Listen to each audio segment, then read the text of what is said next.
तो वापस देखेंगे अपन बिहेवियर। तो बिहेवियर में क्या है, पहले तो अपना जो बुद्धि है उसकी डेफिनेशन है। तो परिवेश को समझने की क्षमता, तो अपने परिवेश को समझने की क्षमता, विवेकपूर्ण चिंतन करने की क्षमता और चुनौतियों का सामना करने के लिए उपलब्ध संसाधनों का प्रभावी ढंग से उपयोग करने की क्षमता। फिर बोरिंग बोरिंग कहता है जो बुद्धि परीक्षण नापता है वही बुद्धि है। वेशलर कहता है ये क्षमताओं का समूह है जिसमें सउद्देश्यपूर्ण व्यवहार, सविवेक चिंतन और पर्यावरण के साथ प्रभावी समायोजन है। फिर अल्फ्रेड विने है, उसने जेईवार मॉडल दिया था, वो कहता है अच्छा निर्णय लेने, अच्छा बोध करने और अच्छा तर्क करना, ये है बुद्धि। फिर प्लग मॉडल आता है, प्लग आता है जिसमें कहता है perceiving, learning, understanding and knowing. तो इसमें प्रत्यक्ष करने, सीखने, समझने, जानने की क्षमता, योग्यता। फिर रॉबिन्सन एंड रॉबिन्सन आता है, ये संज्ञानात्मक व्यवहारों का संपूर्ण वर्ग है जो व्यक्ति को सूझबूझ के द्वारा समस्या का समाधान, नई परिस्थितियों के साथ समायोजन, तो ऐसे नहीं, नई परिस्थितियों में समाधान, समायोजन, समस्या का समाधान, अमूर्त रूप से सोचना और अनुभवों का लाभ उठाना। तो ऐसे याद रखेंगे, एक नई परिस्थिति है, वहाँ पे समस्याएं हुई हैं, फिर अमूर्त रूप से सोच रहे हैं और अनुभवों से लाभ उठा रहे हैं। फिर है अपना दास मॉडल, दास का है, जेपी दास का, पास, परसीविंग, सॉरी, प्लानिंग, अटेंशन, फिर इस साइमल्टेनियस और सक्सेसिव, तो योजना, ध्यान, एक साथ और क्रमबद्ध, ठीक है, योजना, ध्यान और एक साथ और क्रमबद्ध। तो पास मॉडल है प्लानिंग, अटेंशन, साइमल्टेनियस और सक्सेसिव। फिर बुद्धि की विशेषताएं क्या है, तो मानसिक क्षमताओं का योग है, किसका, मानसिक क्षमताओं का योग है जिसके साथ व्यक्ति वातावरण के साथ समायोजन करता है, ठीक है। तो ये है, मतलब ये तो बकवास है, इसको नहीं पढ़ना, अपन को आगे चलते हैं, ठीक है। फिर भारतीय परंपरा में बुद्धि क्या है, तो भारतीय परंपरा में बुद्धि को समाकलित बुद्धि के तौर पे मानते हैं, ठीक है। और इसमें क्या है, इसमें समाज और संपूर्ण वैश्विक पर्यावरण के साथ संबंध बनाने पर बल दिया जाता है। और इसमें संज्ञानात्मक और असंज्ञानात्मक दोनों तत्व होते हैं, ठीक है। अब जो अपना पास था यानी कि दास था, उसने है ना दो प्रकार के घटक बताए बुद्धि के अंदर, एक संज्ञानात्मक घटक और एक अभिप्रेरणात्मक घटक यानी भावात्मक घटक। भावात्मक में तो अभिलाषा, आकांक्षा, इच्छाएं, संकल्प ये आ जाते हैं, और संज्ञानात्मक में ज्ञान, विवेचन क्षमता, जानने की इच्छा, ये सब आ जाती है। फिर चार प्रकार की क्षमताएं होती हैं भारतीय परंपरा के अनुसार। तो एक है संज्ञानात्मक, एक है भावात्मक, और एक संज्ञानात्मक, संवेगात्मक, जिसको भावात्मक भी बोल सकते हैं, ठीक है, और सामाजिक, और एक उद्यमी क्षमता, ठीक है। फिर उसके बाद आता है थॉर्नडाइक। थॉर्नडाइक के अनुसार तीन प्रकार की बुद्धि होती है, पहली है सामाजिक, फिर मूर्त और अमूर्त। सामाजिक वह मानसिक क्षमताएं जो अन्य व्यक्तियों के साथ समझता है और अन्य व्यक्तियों को समझता है, उनके साथ कुशलता से व्यवहार करता है, और सामाजिक संबंध अच्छे होते हैं जिनमें ये होती है, समाज में प्रतिष्ठा मिलती है। फिर मूर्त बुद्धि, जिसमें होती है उसे इस मतलब जिस व्यक्ति में होती है उसमें ठोस वस्तुओं को, मूर्त वस्तुओं को और वस्तुओं को, महत्व को समझता है अच्छे से, और उनका उपयोग कर पाता है अलग अलग परिस्थितियों में उपयुक्त ढंग से। फिर अमूर्त बुद्धि होती है मानसिक क्षमताएं, और जिनके अंदर होती है वह व्यक्ति गणितज्ञ, शाब्दिक संकेत और चिन्ह इनको अच्छे से समझ पाता है, और ये व्यक्ति सफल कलाकार, चित्रकार और गणितज्ञ होते हैं, ठीक है। फिर अपन को आगे देखना है हार्वर्ड गार्डनर। हार्वर्ड गार्डनर ने एक अपनी बुक लिखी थी, फ्रेम्स ऑफ माइंड। कौन सी, फ्रेम्स ऑफ माइंड। उसमें इसके बहुविधि सिद्धांत दिया था। तो इसने बोला था बुद्धि कोई एक तत्व नहीं है, इसमें बहुत सारी बुद्धियां हैं और उन सबका मिश्रण है, और सब स्वतंत्र रहकर कार्य करती हैं। गार्डनर ने 8 प्रकार की बुद्धियों का वर्णन किया था, ठीक है। तो पहली है उनमें से एक शारीरिक गति संवेदी, शारीरिक गति संवेदी है। फिर एक है अंतर्वैयक्तिक बुद्धि, एक है अंतःवैयक्तिक, एक है प्राकृतिक बुद्धि। तो कौन सी है, शारीरिक गति संवेदी, अंतर्वैयक्तिक और अंतःवैयक्तिक, फिर है प्राकृतिक। फिर एक है भाषागत बुद्धि, एक है तार्किक गणितीय बुद्धि, एक है देशिक बुद्धि और एक है संगीतात्मक बुद्धि, ठीक है। तो ये 8 प्रकार की बुद्धियां बताती। फिर आगे चलते हैं अपन, इसने बाद में एक बुद्धि और जोड़ दी थी, जो थी कौन सी, अपनी अस्तित्ववादी बुद्धि, ठीक है। और ये इसमें मानव संसार के छुपे रहस्यों का ज्ञान करता है, ठीक है। फिर आती है संज्ञानात्मक बुद्धि। तो ये क्या है, किसी संदर्भ के प्रति पहले तो संवेदनशील होना, फिर समझ और विवेदन क्षमता, ठीक है। फिर समस्या का समाधान करने की योग्यता और प्रभावी संप्रेषण की क्षमता, वही संज्ञानात्मक बुद्धि है। इसके प्रकार हो सकते हैं मूर्त और अमूर्त। मूर्त होती है ना, वो तो अमूर्त होती है, वो तो संप्रत्यय आधारित होती है, और इसमें चिन्ह, संकेत इनको समझते हैं अपन अच्छे से।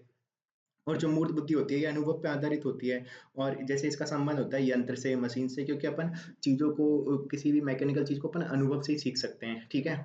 फिर ये फिर पियाजे का संज्ञानात्मक बुद्धि सिद्धांत आया था, इसने बोला था जो बच्चों का मानसिक विकास है वो 4 अलग-अलग चरणों से गुजरता है, जिसमें पहला आता है संवेदी क्रियात्मक अवस्था, दूसरा है प्राक प्रचलनात्मक अवस्था, तीसरा है मूर्त प्रचलनात्मक। तो है ना, पहले तो प्रचलनात्मक है, फिर उससे पहले होगी प्राक, और उसके बाद है औपचारिक प्रचलनात्मक, ठीक है। संवेदी में तो इंद्रियों से सीखता है, प्राक प्रचलनात्मक में वो प्रतिनिधित्व करता है किससे, घटना और वस्तु का प्रतीकों का उपयोग करता है घटनाओं और वस्तुओं को प्रतीकों के रूप में। ठीक है।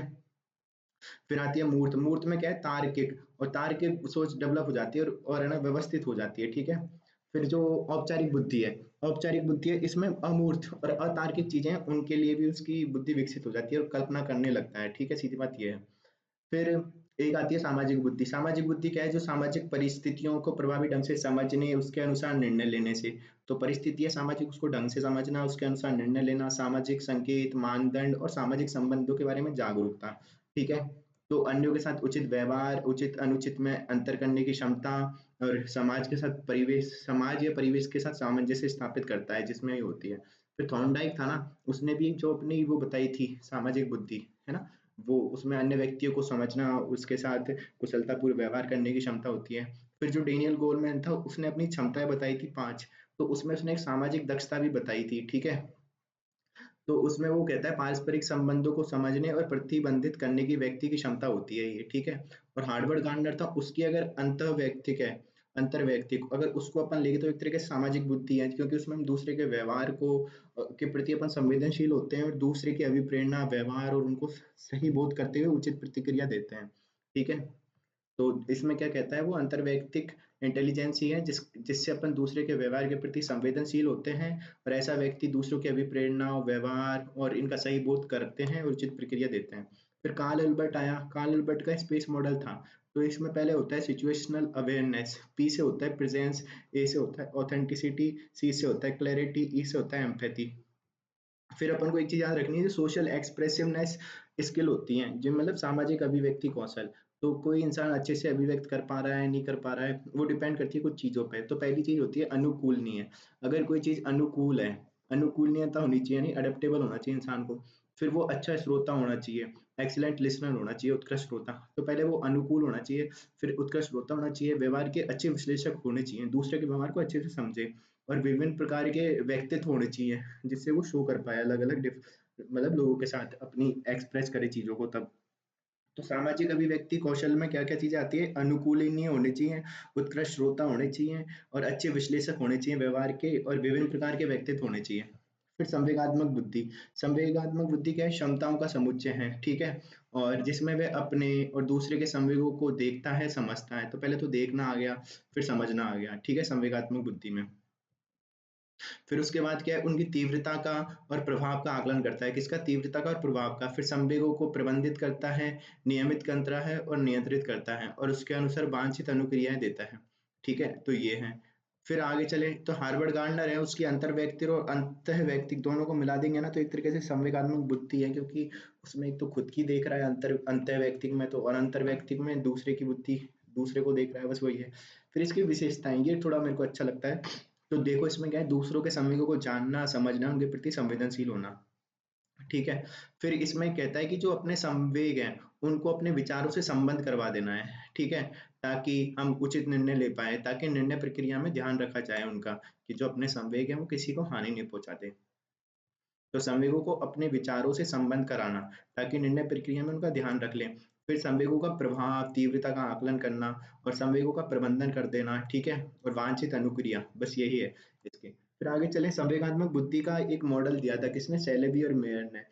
तो इसमें इन्होंने बोला था, पहले तो परिवीक्षण करने की क्षमता होनी चाहिए, फिर उनमें विभेदन करने, यानी कि अपने और दूसरे के संवेगों का पहले तो परिवीक्षण करो, फिर उनमें विभेदन करने की योग्यता होनी चाहिए, और फिर प्राप्त सूचना के अनुसार चिंतन करना, फिर व्यवहार को निर्देशित करना ही सांवेगिक बुद्धि है। तो सैलोवी मेयर ने बोला था, अपने और दूसरे के व्यक्तियों के संवेगों का परीक्षण, उनमें विभेदन और प्राप्त सूचना के अनुसार ही चिंतन तथा व्यवहार को निर्देशित करने की योग्यता।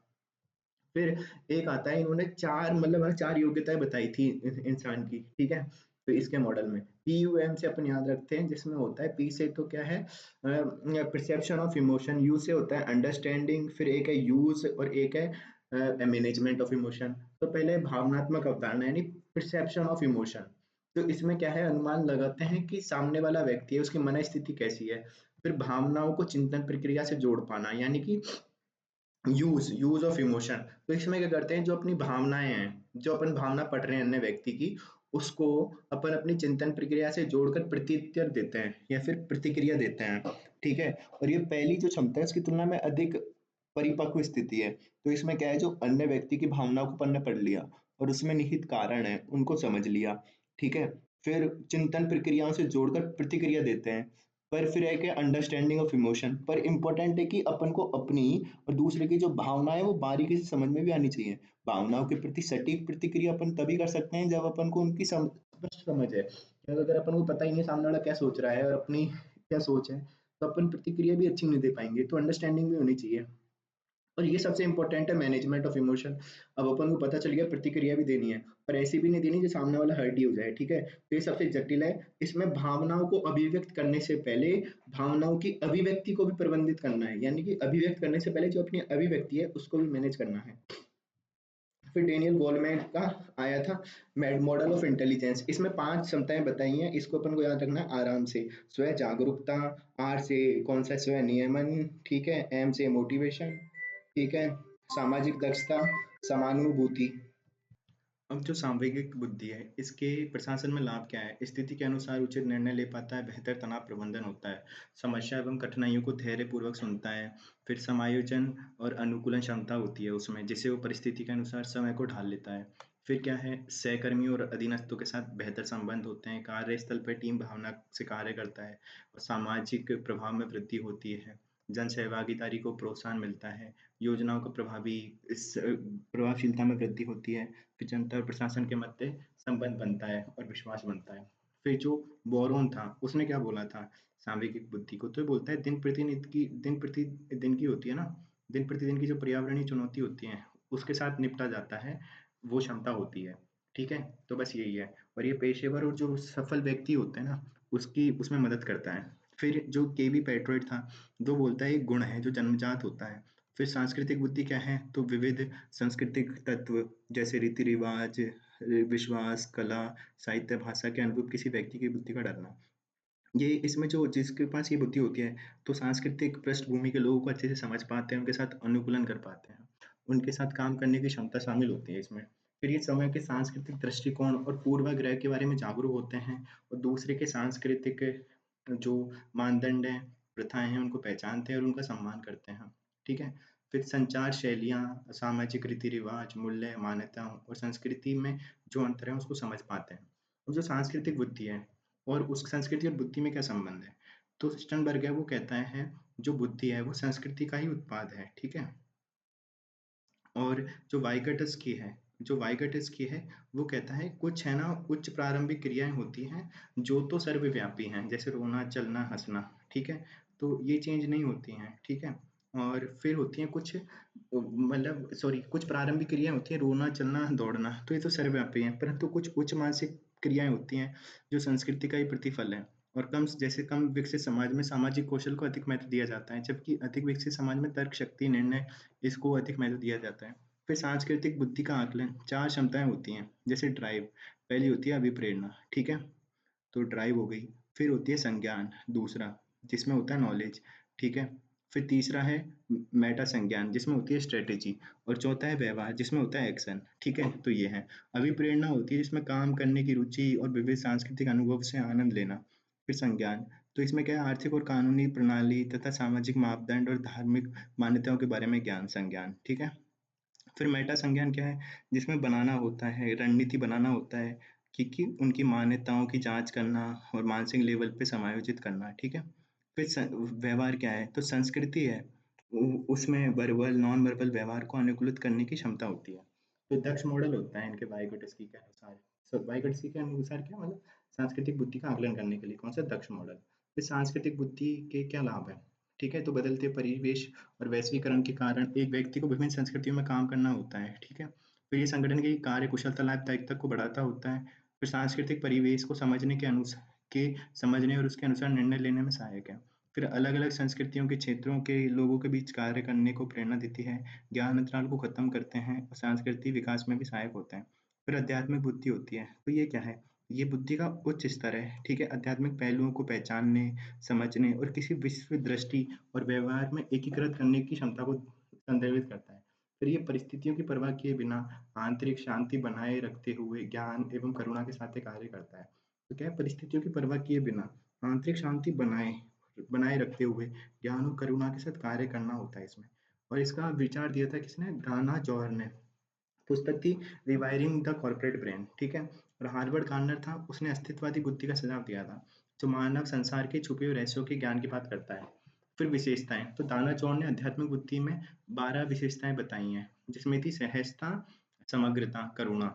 नहीं, सहजता, समग्रता, नम्रता। सहजता, समग्रता, नम्रता और करुणा। फिर एक है आत्म जागरूकता, मूल्य आधारित दृष्टि, मौलिक प्रश्न पूछने की प्रवृत्ति और प्रतिकूलता का सकारात्मक उपयोग। तो ये विशेषताएं बताई हैं किसने? दाना जौहर ने, ठीक है? तो हार्वर्ड गार्डनर के अनुसार अस्तित्ववादी बुद्धि, तो ये तो हर काम की नहीं है। फिर बौद्धिक बुद्धि के सिद्धांत, तो एक होते हैं मनोमित्तिक उपागम। तो इसमें क्या होते हैं जी? ये कहते हैं कि अनेक प्रकार की योग्यताओं का एक समुच्चय है।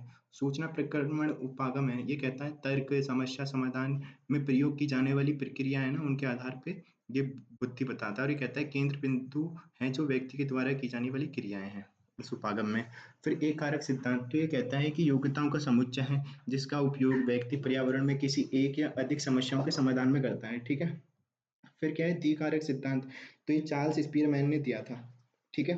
तो ये सामान्य कारक होते हैं जिसमें जी फैक्टर, जो प्राथमिक और सभी प्रकार के कार्यों के निष्पादन पर पड़ता है इनका प्रभाव। और एक होता है एस फैक्टर, जो क्षेत्र से संबंधित विशिष्ट योग्यताएं होती हैं, जैसे खिलाड़ी की और गायक की, ठीक है?